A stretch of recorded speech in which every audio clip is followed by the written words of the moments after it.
All right, guys, how you doing? I got the crew, Sharif, Abel, and Cody. Miss Success has got to be at the top over there. I got to be at the bottom. Hey, look, man, I added a ticker up here. I'm big time now, huh? Oh, look at that. Whoa, I just figured it out now. Tommy from Mafia Sports Report was making fun of me a year ago, and it finally dawned on me. I saw somebody else with the ticker. I'm like, man, I should start using this thing. So anyway, guys, here we are. I got the crew. We're going to talk some Dolphins, a lot of interesting stuff. I think some positive stuff. I think there's a lot of areas that you can kind of hold your hat on and be like, all right, I think it's heading in a good direction or possibly good direction. I think these joint practices will, change some stuff, refine it, make better or worse, and give us a better reflection on it. But overall, I mean, first off, Zack Sieler being signed, I don't have to go through the drama. I don't have to worry about him not coming back. I kind of knew he would get signed, but I thought maybe he would drag out to next year. But it's done. I think everybody's very, very happy about that. How about you guys? Yeah, what you got, Abel?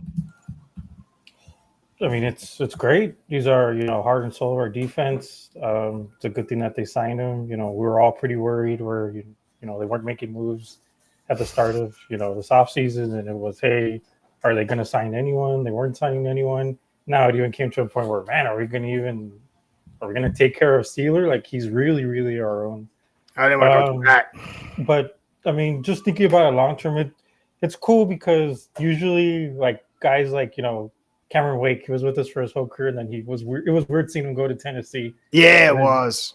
Jason Taylor too. It was really like thinking about him in a Jets jersey. Like even now, it's like, oh, what? Like it's gross. Or Zach Thomas in Dallas, but that didn't last too long. So it's kind of cool that we're on the right stick of this. Where hey, we got a diamond in the rough, so to say. Sign him for that extension, and hey, hopefully he can even end his career here. That would be cool. A little reverse of actions, but what do you think, Cody? I think it's great. I think it's a statement signing, and it's taking care of somebody who needs to be taken care of, and taking care of a guy who made it how many seasons right next to Christian Wilkins without filing any suits to HR about any forehead kisses or anything. So he put That's up with so ridiculous. Yeah, he put up with the wild man for a while. No, I mess with you, Christian. I like Christian, but no, Zach's a stud, man. And Abel's right. He was like the only dude we could say, oh, look at our DT room. It's, Benito Jones and it's Zach. So we need Zach. We got a lot of young guys. Zach's the great white grizzly bear. You just got to be happy with. This is what we should have done with Van Ginkel. Yep. Yeah, look, that's a good part, Richard, man. How you doing tonight, brother? I'm tired of talking. I'm tired of talking about will they be signed, won't they be signed? But, you got to give him a lot of credit because Cook is holding out now over there with the Bills. He showed that this guy, he's legit. He's a good guy. He's getting what he deserves. It's about 22, 23 a year. So he's taken care of. He's 30 now. He's got, he could probably if he stays the same with the health over the next 2 or 3 seasons, he might be able to even go into the 34 range. I think this guy's got a lot of health. He's been absolutely a monster for us. I'm just happy that it's done. We've eliminated most of the drama heading into the season. Now it's just about the performance and the team itself. So I'm glad it's done, and it should have been done. For me, though, I said today in today's podcast, there were signs that this team is actually starting to pull their head out of their rear end with the way they're operating, building through the draft, not purchasing big free agents with massive picks and massive money.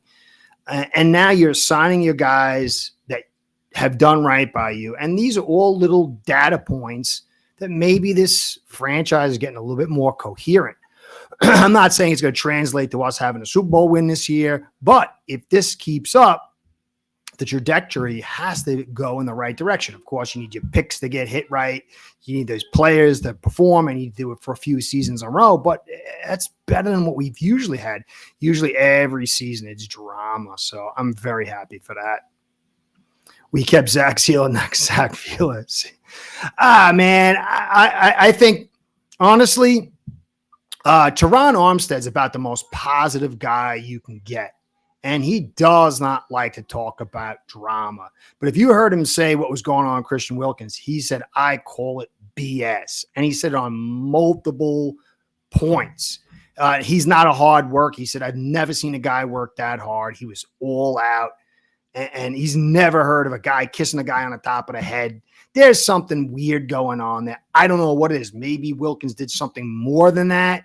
Or maybe like what we do here, we get a guy out in, less than normal means. And then we start throwing all this stuff out there to obfuscate the fact that we got rid of this guy. I don't know. He does some weird stuff. I saw some videos. I mean, I wouldn't be doing it. But when he was here, he was great for us. Everybody loved him.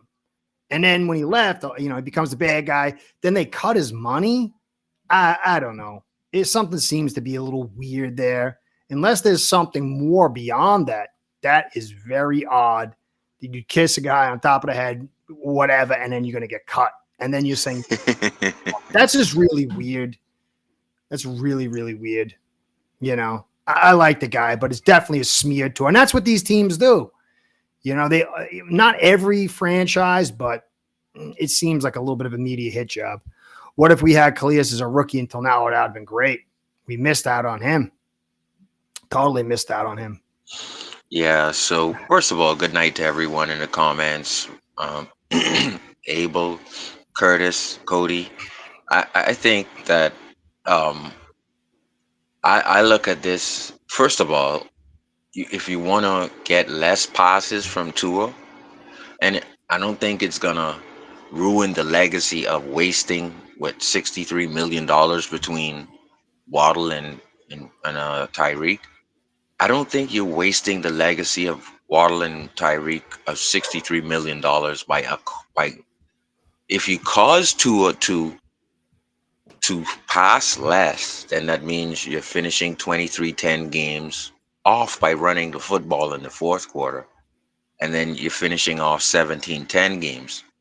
Now, how do you feature a culture of a team like that, right? Because you okay, you can say you need a turnover, you need a big stop, but what it comes down to is the end of third quarters with a 17-10 lead over the 10-3 lead, and it comes down to, can you kind of run the football knowing they're knowing that you will, right? And this leads to less passes needed for Tua, because the Ollie Gordons of the world, and I'm only using examples, he gets 7 snaps late in the game and finishes the game. This used to be Wilson, right? Wilson, you would have come into the game and Mostert and A-Chain would sit and Wilson would just run through tacklers late in the games. If you cause Tua to pass less, I think the terminology for Weaver is actually working with the pass less, close out games more with running the football. And it's a couple of things that I have been looking at. But to answer your question, I think Sieler was one of the things that shout out to Coach Eric and Kyle Krabs. This was one of the things that the Dolphins could do to lower the cap or get cap space.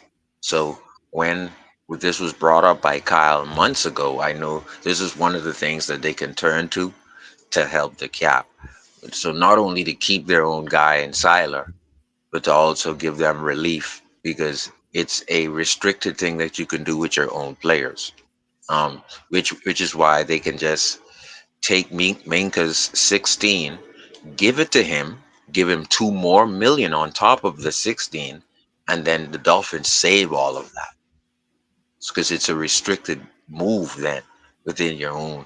So I knew I didn't have any worries. I think the fan base. I learned a lot of football, Curtis, over the pandemic, and it's things that the front office and these type of things you learn. Um, Beautiful thing that we can hold our own player and then save money.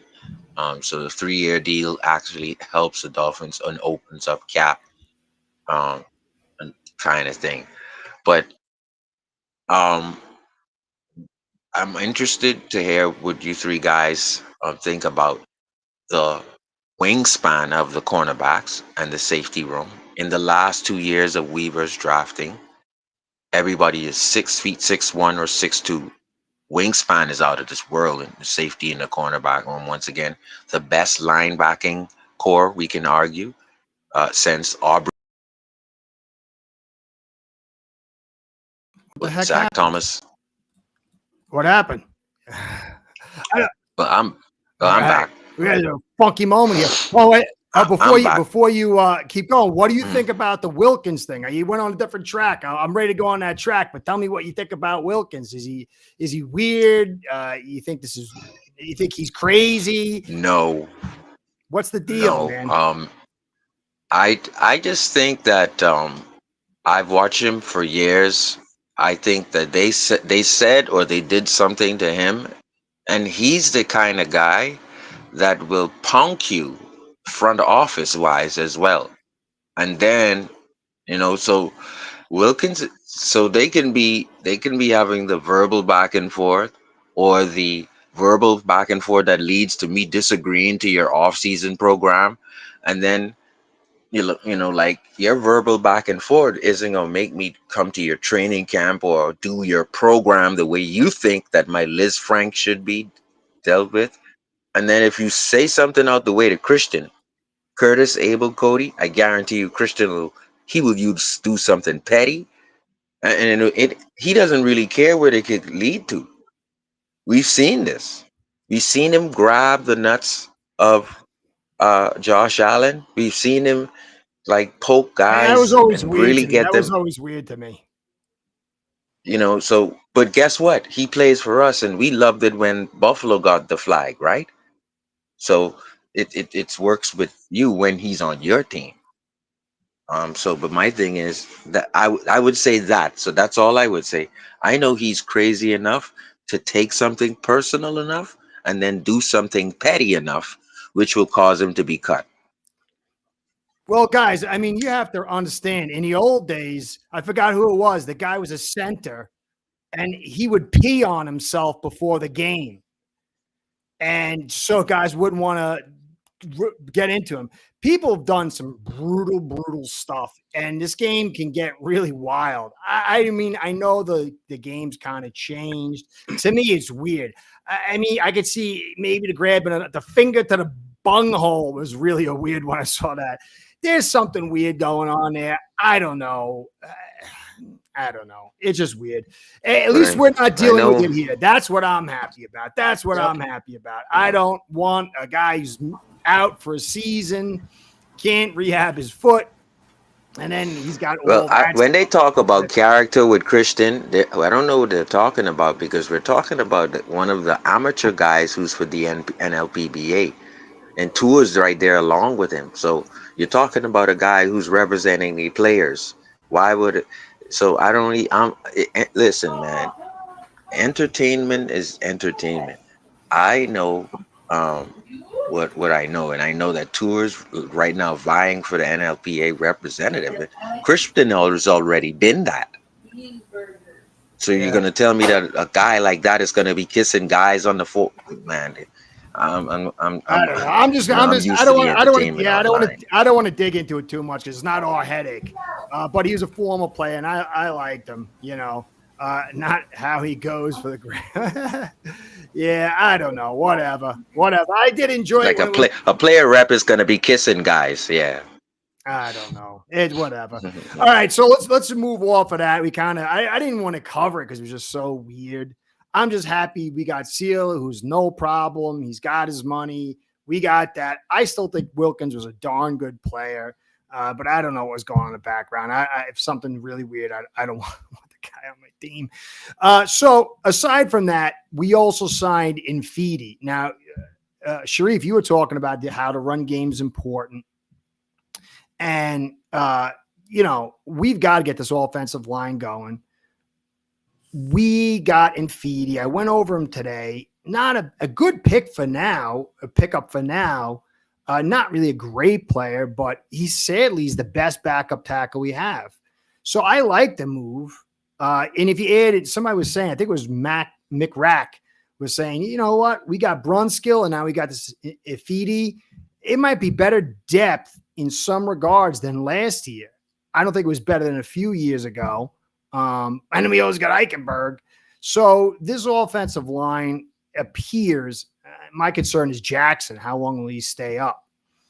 Hey, what's going on, Jorge? How you doing, brother? You just missed a very interesting talk about bungholes, nut grabbing, and is Christian Wilkins crazy or being railroaded? I don't know. I don't want to get into that. So you wanted to talk about some stuff. You were talking before about the run game, but I want to talk to my man Cody and Abel. What are you guys thinking of this offensive line? Did you like the Infidi signing? How are you feeling? Do you think Jackson's going to be able to make it the whole season?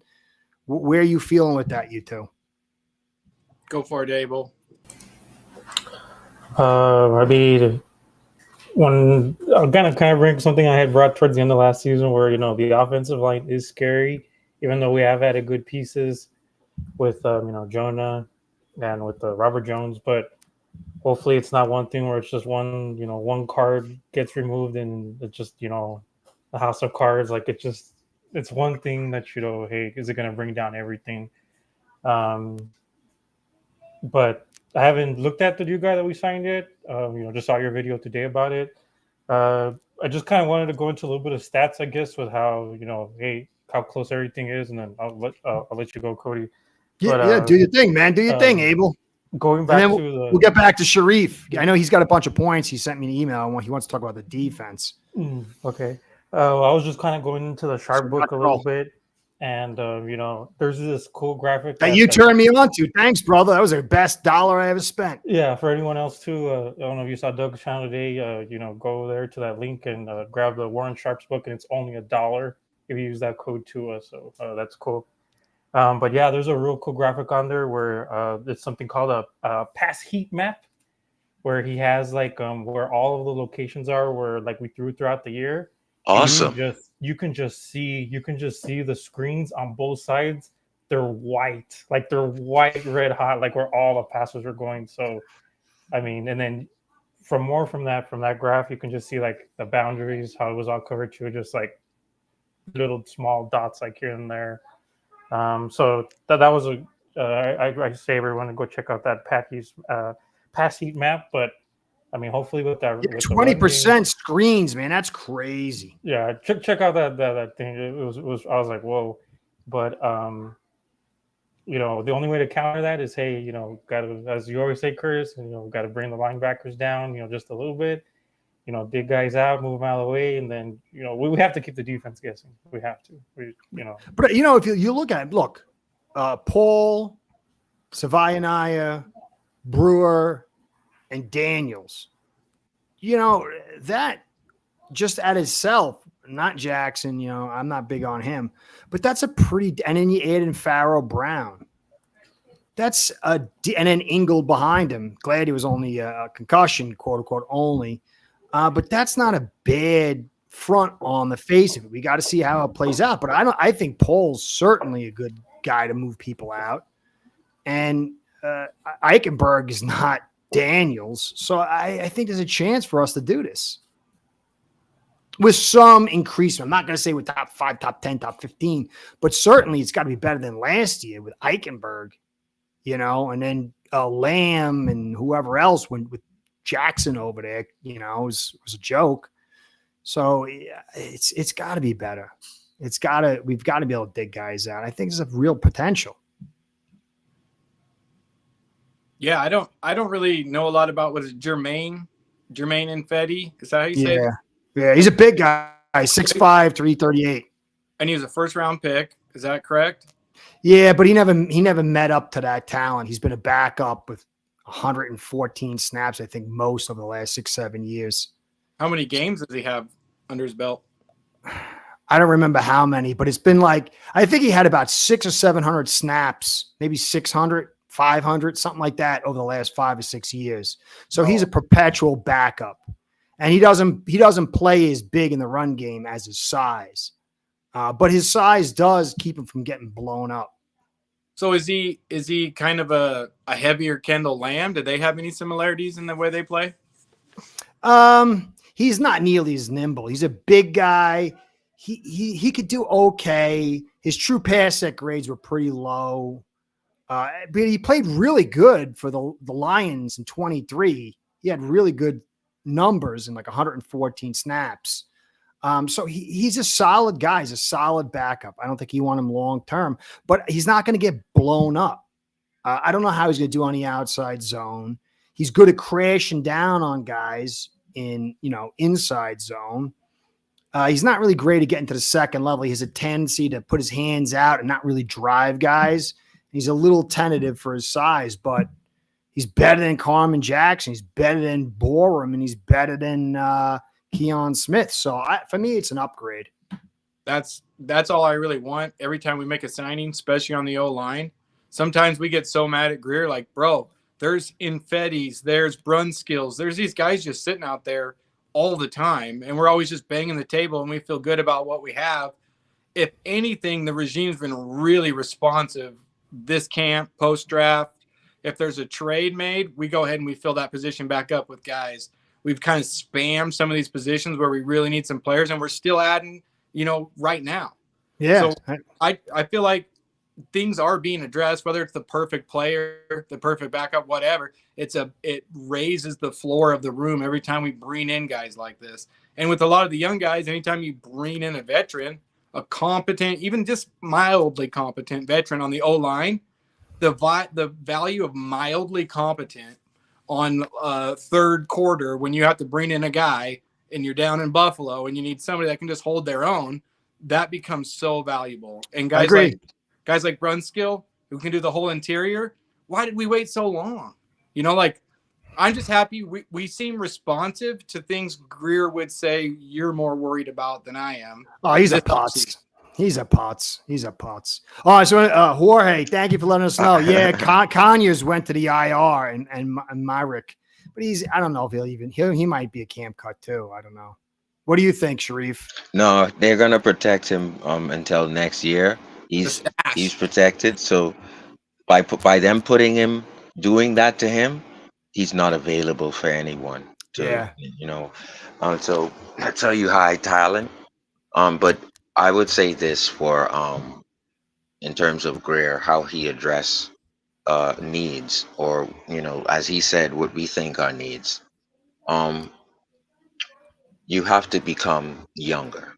You have to do what Kansas City did 2 years ago, which was draft everybody on defense and retain them, and then draft again everybody on defense for 2 years, and then all of a sudden you still have Chris Jones and rookies around him, and you have to do that now as a Dolphin team. Waddle and Tyreek make $63 million. Tua will be making 56 alone by himself next year. This is why the Zack Sieler deal helps Miami right now, because it's a restricted player. So they get relief now and won't really hurt them with what they call added on years or voided years. So in that note, I think we're addressing with the Brunskill and the Fede. I think these are the type of guys where, shout out to Connor Ryder McConville. He said that if you could come in and your running game is above average, then he know you won't be able to be moved in the pass game.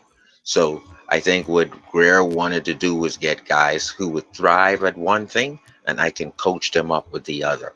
That's what Ryder McConville was with both guys. Both guys are you can't move them, and they won't be moved in the running game, definitely, but in the pass game, we'll coach them up. That's how. So if that's the general consensus around them, I think we'll be fine with that. Now, Austin Jackson needs to. To me, he's in the same boat as Tua. They need to play, or and I know he's locked up for 4 more years, but Jackson is still in the same boat with Tua. He's 2-2. This was his opportunity to show that he can play 17 games again, and he just messed that right up.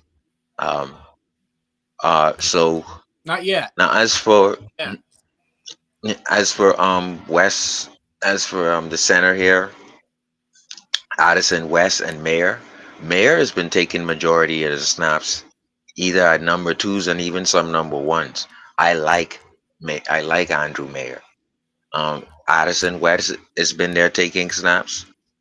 Now, this is a part of the young, being able to equip your team with a lot of rookies making 800 grand.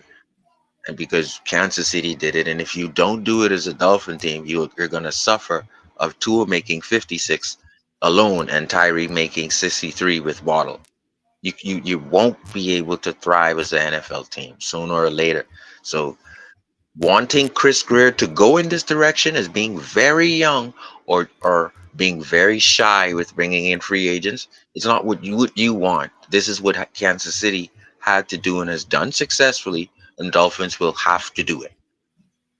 So, you can't get the Le'Veon Bells and the big time above average veterans in here at the point of where Tua's contract is. You just can't.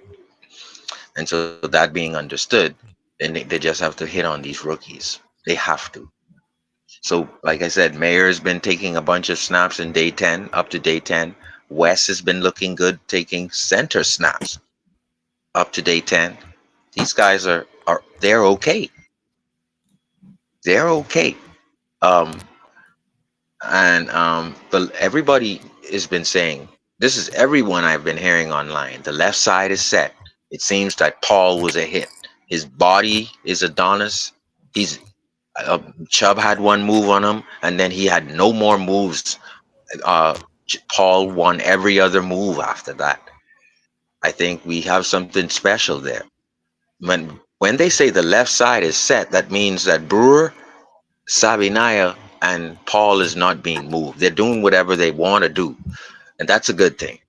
Now, that means that, Austin can't stay healthy to begin with to help Daniels. And so that's where we're at. Well, look, I think Paul's floor is pretty darn high. I don't know what his ceiling is. I think Savania's got a high floor too. Don't know what his ceiling is. Brewer's consistent. Daniels is a pretty good player at times. Can he stay healthy? And then there's a right tackle spot. But look, last year was a terrible, terrible year. We did have Teron Brewer through the whole season, but the rest of it was just garbage. It was really like above average and excellent. But this year, I think it's spread out more, the talent pool. Brunskill, I think, and Ifedi adds veteran leadership. And so this offensive line shouldn't be an excuse for why we failed. Don't think this is exactly how I would have built it, but it's way better than it's been in the past. I prefer having 4 guys that aren't great, but they're pretty good, than having 3 guys that are really good and then 2 voids at positions. You can kind of hide one bad position, say with Jackson, but you can't do it when you got an issue at guard and you got an issue at tackle as well. So I think there's an opportunity this year. We'll see. I think McDaniel's in a big key season, and so thankfully they got Ifedi, because having Carmen Jackson or Keon Smith or Borum starting, Borum's now your 4th tackle. Okay, maybe you could play a little guard, and then you got Brunskill, and then you got Eichenberg. So overall, I think there is an upgrade here. To what point, we'll see. I'm thankful that McDaniel will get a fair eval.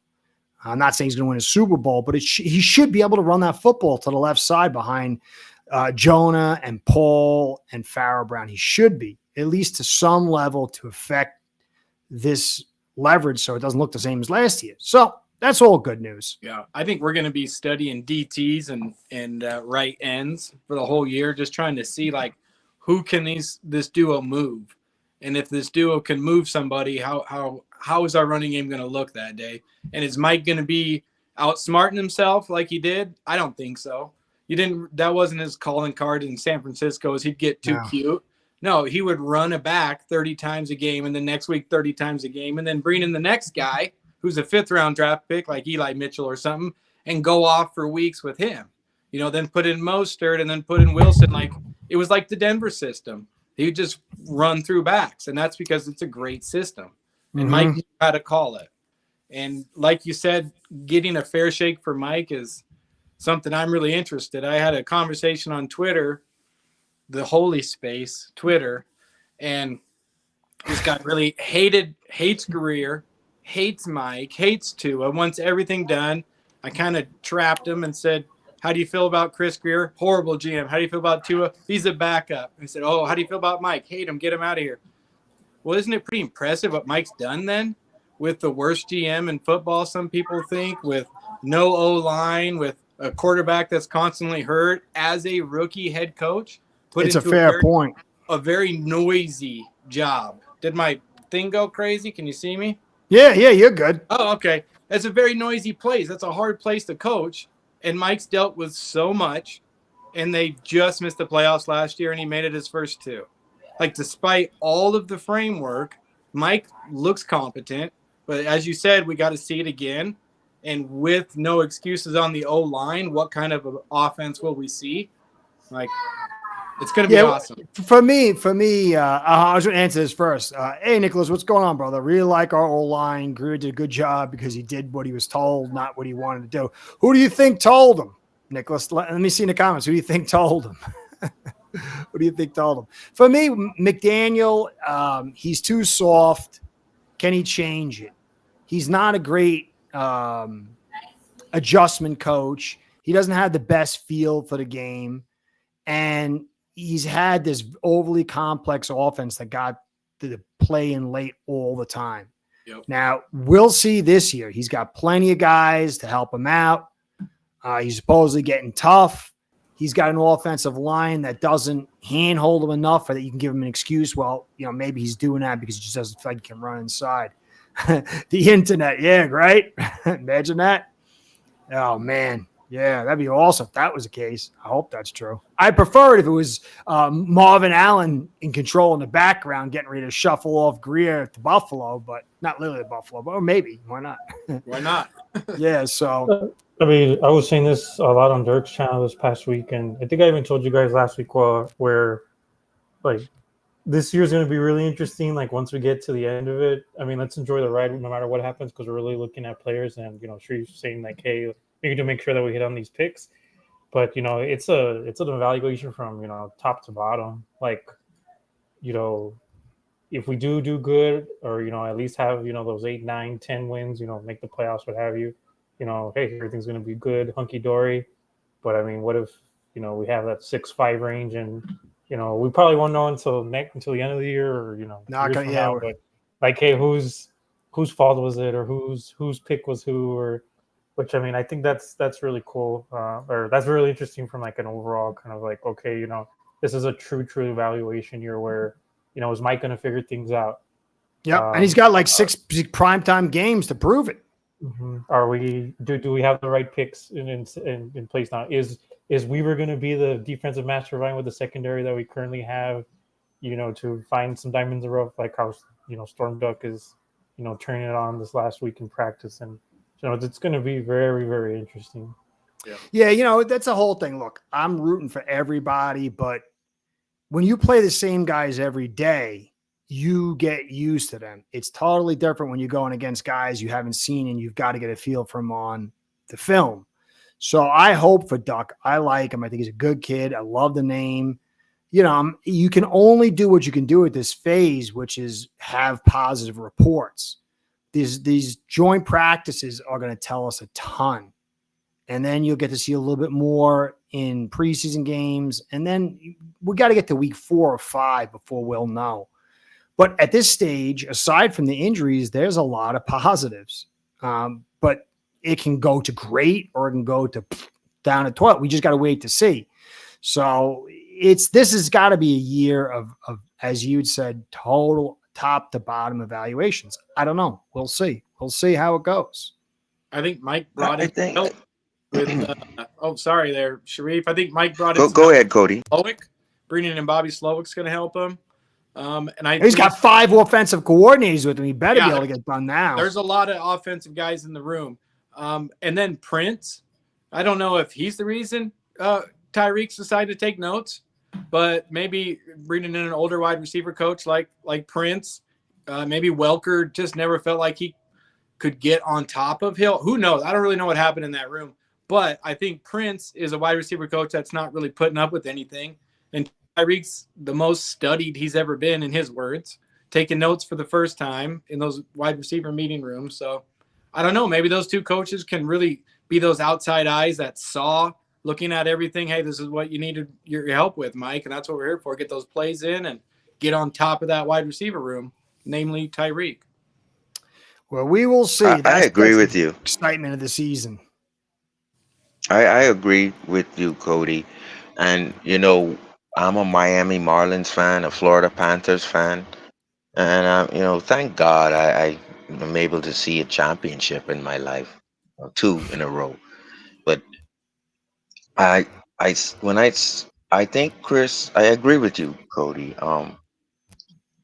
Chris has to earn some trust again. And I'm being serious here, guys. You lost big trust by shooting it in our face the last press conference when you said, "Oh, we're more worried about the O line," and then we had Cameron. I forgot what the tackle name at the end of last year. We had some guy named Cameron and some other guy and Robert Jones Carmen. and Carmen. He's back this year. Carson, whatever his name was, and so you had Robert Jones. I mean, you ended up the year really, really injured on the O line, right? Now, what I like, Chris Greer has gained in areas, Cody. Chris Greer has gained my trust. No one can tell me Chris Greer can't replace tight ends because he did it from Gesicki years. I knew they were going to replace Gesicki when they took him out of the run game. That was 2 years before he was traded. And so Chris is good at transitioning to better. He is good in some positions. We just have to trust him with the O line again. And that's going to take years because you laughed in our face. And then we saw Tua not benefit from the bad decisions that he made. So Chris makes good decisions when it comes to replacing Xavier Howard, replacing Bobby McCain, replacing, he replaced Bobby McCain with Minka. He replaced Cater Cole, who I think he will do another fantastic job, especially with BJ Adams and guys like Marshall. I think just like how we found Larry Izzo and Zach Thomas, we're going to find a real good stud out of this pack. But he has to build our trust again, Cody, when it comes to the O-line. It's like, I don't care what Chris does on the other positions, which he's fine at, but you're not going to just build my trust with the O-line ever again, it seems, simply because we said, please get help, please get depth, and you didn't. And so this is why Curtis is harping on running the football, and his channel is basically based on physicality because it seems like the front office is not listening to us.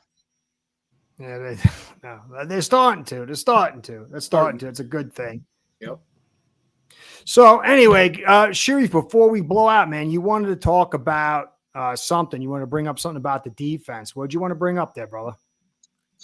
Yeah. So I want to ask you guys the 2-year difference. Do you notice the guy, Cody, Abel? Do you notice a 2-year difference in the wingspan? BJ Adams 6'3", 6'2", Marshall. You there, Sharif?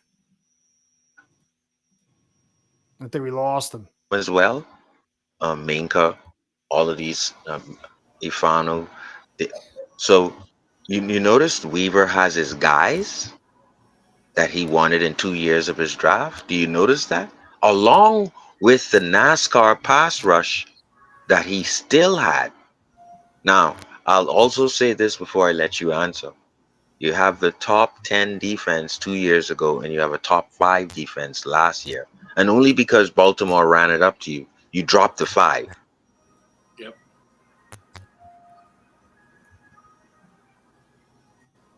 Yeah, I think we should all be really excited about Weaver. And I spend way too much time thinking about the offense and Tua in the running game and the O-line when sometimes that part can crap out, but, connect the dots, the defense can win the games for you. And some people say the defense is going to get you farther, especially in the playoffs, in the postseason, than an offense can. So we have to be excited about Weaver. I didn't notice it, Sharif, until this year. I just started seeing there's a mold for the corners right now, and it's long and it's physical and it's sure at tackling. So it definitely, shoots to some kind of a scheme that he wants to run. But the other guys we brought in, like Jack and Hilton, they're a little smaller, a little lighter. So I do think we do need some boundary guys that can run. But no, I'm all for it. If we have an umbrella type zone defense where some guys do some press and we, as you said, have some NASCAR pass rush, that's the key, dude. That'd be great. But if our the worst part of our team, having a high-powered offense might not be the greatest thing. We need to be able to be a high-powered in the form of running the ball and eating the clock, not a score-fast offense like we've been. So that has to happen too. Right. So I think the last 8 games of last year, there were times where we wouldn't necessarily run the football, but we'd have like 18 play drives, 17 play drives, and it'll be the fullback out of the backfield, hitch to H-end, something quick, But my point is, mix that in with running the football to get the possession of the football, and not necessarily so the defense can rest, but so you can have some fluidity if you want to give the ball back to the opponent, or if you want to pin them in deep. Of course, with Schlesinger, the new punter, he should be able to keep the ball in the air where our tackler should be able to get. I love him from Tennessee.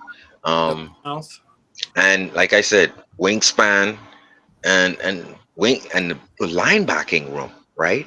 Everybody is touting this linebacking room to be the very best in a while. You have guys It's able. a good linebacking group. Is anyone like surprised that the kid that they brought from New Orleans, he's sideline to sideline, like he's faster than Baker. You see the size of him? He's huge. He's jacked. He's what we wish. And so, right. So we're talking about you're not gonna be able to get away from Dodson, Brooks, and Mays. I mean Gay. You're not gonna be able to get away from him. Now, I've looked at some of. If you watch match quarters, you'll be able to see what I've seen about our offense. I mean our defense, and he does the same thing Flores does. But the reason why Flores and Boyer was able to be beaten by Ravens 3 years ago was because Boyer he loves either the overman, man-to-man, or the under man-to-man. Weaver doesn't like any of it. Weaver loves anything at any time. And so what Weaver will do is not press you, but he would show you something after snap, guys. And this is where Weaver and Flores does the same thing. He would do the amoeba, but Weaver is not pressing you. So you can't do a rub route like what Ravens did 3 times in a row to beat us 3 years ago, right? You remember the rub route game and they didn't throw a flag when we were in Baltimore? and Boyer wouldn't come out of it.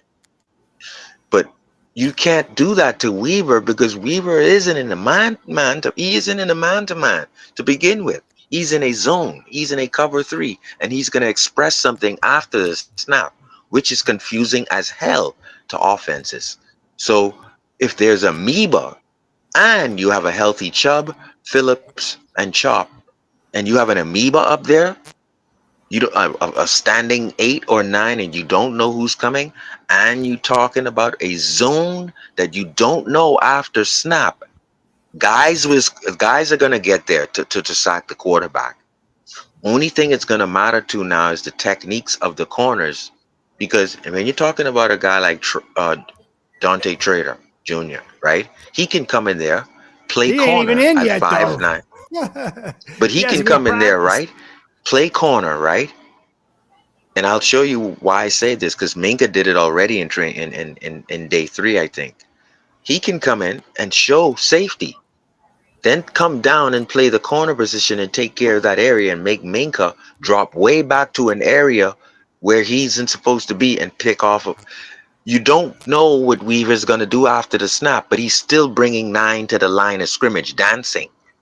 Yeah. So you see where Boyer got beat because he stayed in man, because Flores trained him that way.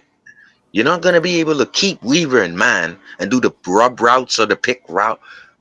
It's going to be I think it's going to be an amazing thing, because you got long wingspan guys who are long and can bring guys to the ground. These corners and they can tackle. And if they know that Jalen Phillips, Sieler, and Chubb and Chop is getting to the quarterback, that's going to make these guys time up interceptions. That's going to make guys jump in front of stuff. That's going to make guys lean a little more over to watch the quarterback's eyes. And if that's the case, then you can start passing out the turnover chain. Well, that would be the hope. That would be the hope. I think there's a lot of potential for that. I still think that you've got to see what the cornerbacks do, because even if you're playing in zone, there's problems if you don't have cornerbacks that can come out of their breaks. You drop back in zone, and if they do a cut underneath you and out, you still got to burst out of that and be able to get to the guy. I do like zone better because there's an opportunity there when you got enough guys and pressure to make sure that you're not getting big plays. You play high 2, you keep or cover 3, you keep everything, at least if it's a court in the middle of the field, you got the tackle and you can matriculate down to the red zone. And I like us in the red zone because I think the front 7 is pretty darn good. So, and to back up what you just said about the red zone, the Dolphins will do the zone from the 30 to the 30. And then when it's time when you get the Dolphins, if you're fortunate enough to get the Dolphins in the red zone, they will clamp you down with man press, under, over. And guess what? Weaver said it last year. He said it again this year. He's coming on 3rd down. It doesn't matter what you think or what we want as fan base. He's coming. So I think it's going to be a beautiful thing. I think I'm sorry, Abel, go ahead. I just wanted to say, I think the thing is that, to go based off your point, Sherry, for your question to answer it, is that we trust Weaver. We've seen him last year with, losing Christian Wilkins, and we lost him, and everyone was like, hey, Calais and Sieler, like, what are we going to do? But you saw it all last year where his defense was bend, don't break. And, they kept us in a lot of games that we should have won, where, hey, it's going to be his 2nd year here, him and McDaniel together. And that's going to be like a great thing where, hey, there's that cohesiveness there. But I think we can all, as fans, so if he can really, mold this defense with, the corners that we have and just Minka back there into like still a top 10 or even top 15 defense, that's great. Which, I think. And think about this, Abel. You're talking about reaching the quarterback with 4 rushers, right? And you're asking guys who are off the street, Houston, and all of these other old guys, because Phillips was down, that person was down. We're not going to have that problem this year. So when you have the nucleus that you wanted to begin with, and now you're on 3rd down and 10 versus the Miami Dolphins defense, I don't really know what you're going to do as an O-line. You can only block 4. I don't know what you're going to do. I really don't, because it's not like, Phillips and Chubb are going to go down again, or they're going to keep going down. No, sometimes these guys are going to play the whole season, and you're going to have to deal with them. And then when you start stunting and gaming, and then Sieler comes around, and you got to double team a reckless, violent Jalen Phillips, I don't know how I don't know what you're going to do. It's going to take 4 seconds for these guys to get to the quarterback in a 4-man rush. And that was our problem. We weren't able to reach the quarterback in 4 seconds with our pass rush. That's not going to be a problem, Abel. Yeah, I wouldn't say it's not going to. To me, week 1 versus Yeah, defense needs to stay healthy, Jorge. For me, week one's going to tell us a lot. That is a very good offensive line. I'm hoping Richardson is in because I think he's not as good as Jones. Jones scares me more than him. That offensive line is good. And, Chop still got to prove he can run block. Dodson's got to prove he can get off blocks and be a factor in a run game. Brooks has got to get off the tackles and he makes the tackles, but he's got to get off the blocks. Grant's got to prove that he can handle the run. I know Sieler can. Benito, I'm not big on, but he's a big guy, so he can kind of root a little bit or just cause problems. Chubb, I think, can handle the run. And then Jalen Phillips, we got to see as well. But that week one offensive line is going to be a huge tell for us what we can do because, you could bring the blitzes and you can have that front and all that stuff, but a good offensive line or a quarterback that can get mobile to buy that extra time is going to put pressure on your cornerbacks, and your cornerbacks have to play well enough. Can they? Maybe. I like Jack Jones. I like him better in man. I'm not big on him in zone. Hilton I like, but he's still got to, get up to speed with this team. Duck is an unknown. Marshall's a rookie. I like Minka.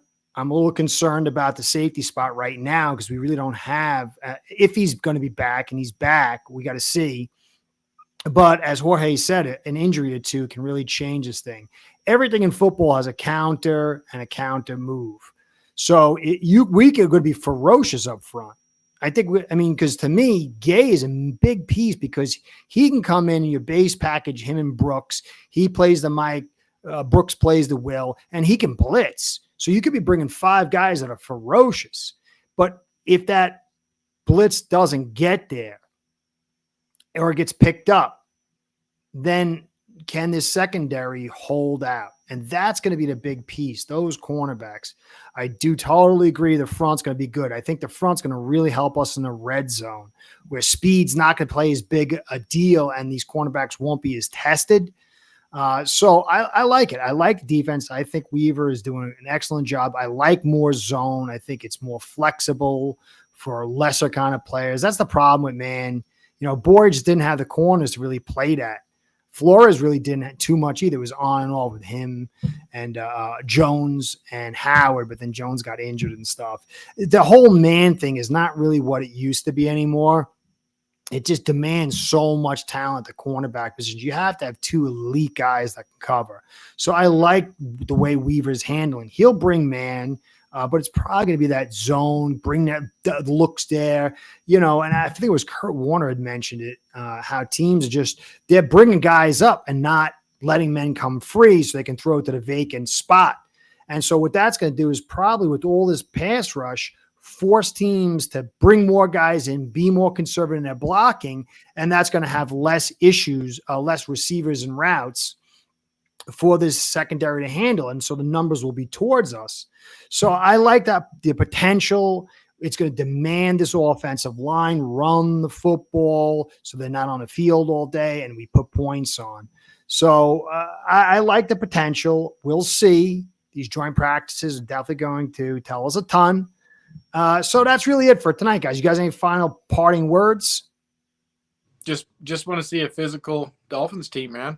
I want to run the ball and I want to stop the run. Amen. I feel like I'm 90 years old over here. I'm a 40-year-old guy. All I want to do is run the ball and stop the run. I know, right? I've been saying that to my son. That's how you win, and he's just been watching us throw all around the yard, thinking that's it. But we got to run. This is our chance. There's a chance this year. There is a legitimate chance. Let's hope. What about you, Abel? Give us a parting words here. I don't know if I want to bring out one more stat thing that I got, we'll save it for another day.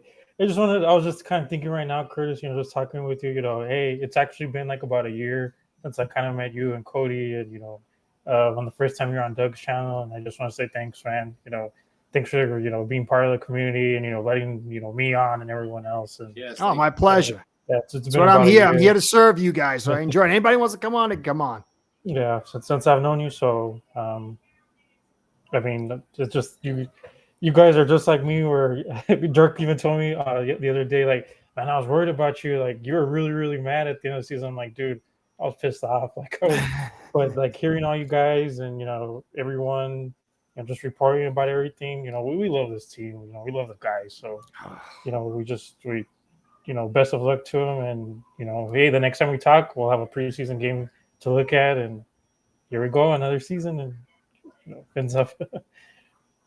Well, we'll see. Have hope. I think there's positivity. I think there's a chance for positivity. I think there's a chance for us to turn this thing around. Let's see how it goes. If not, we just nut up, shut up, and get ready for the next season. That's just the way we do it. Let's hope there's a good one, though.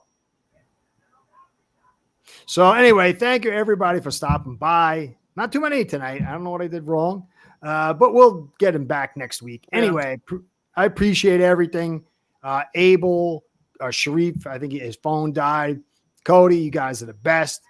Cody, Sharif, who's not here, but he's here in spirit, and Abel and Curtis saying good night. Go Fins. Be well.